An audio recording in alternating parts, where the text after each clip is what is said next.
Greetings. My name is Kent Hill. I'm from the Religious Freedom Institute, and I've been doing some thinking lately about the coronavirus and our faith.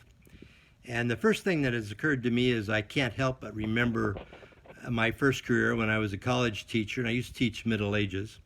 And I remember well teaching about the Black Plague and the fact that in the middle of the 14th century, about half the population of Europe perished. Now, obviously, in comparison with that, if 1 or 2% perish because of COVID-19, it would be a minuscule impact compared to that. And that's not to minimize the insecurity, the loss of jobs, and even occasionally death that can come with this. But it is important to keep that historical perspective in mind. But I've also been thinking about spiritual lessons that we can take away from this. And one, of course, is the reminder that we are, after all, mortal. And we are in the season of Lent. And on Ash Wednesday, many of us went, and a priest made the sign of the cross with ashes on our head, and he said, you've come from dust and you will return to dust. He wasn't trying to be morbid. He was trying to remind us that this is a short course under the best of circumstances. That's good to know. It's also a time to think about our priorities, what really does matter.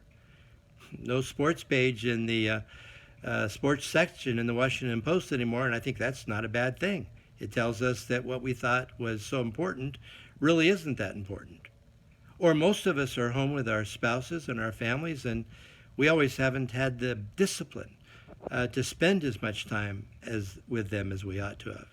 And it's a time that we can focus on prayer and spiritual reading and thinking through what our priorities ought to be in light of the fact that this is not going to go on forever. We can make calls to family and friends. We can do lots of things we should have done, and during this time we think about doing.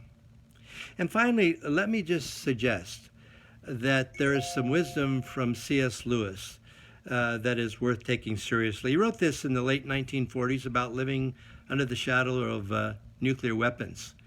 And what I like about it is if you substitute the coronavirus or COVID-19 for atomic weapons, you get some very fascinating and good wisdom. Here's what he wrote. It is perfectly ridiculous to go about whimpering and drawing long faces because the scientists have added one more chance of painful and premature death to a world which already bristled with such chances and in which death itself is not a chance at all, but a certainty. This is the first point to be made. And the first action to be taken is to pull ourselves together. If we are going to be destroyed by COVID-19, let COVID-19, when it comes, find us doing sensible and human things, praying and working, teaching and reading, listening to music, bathing our children, playing tennis, talking with our friends, playing a game of darts, not huddled together like frightened sheep and thinking about bombs, thinking about COVID-19. They may break our bodies, a microbe can do that, but they need not dominate our minds. Excellent wisdom as we think about how to live in the coming weeks and months during this time of national uncertainty.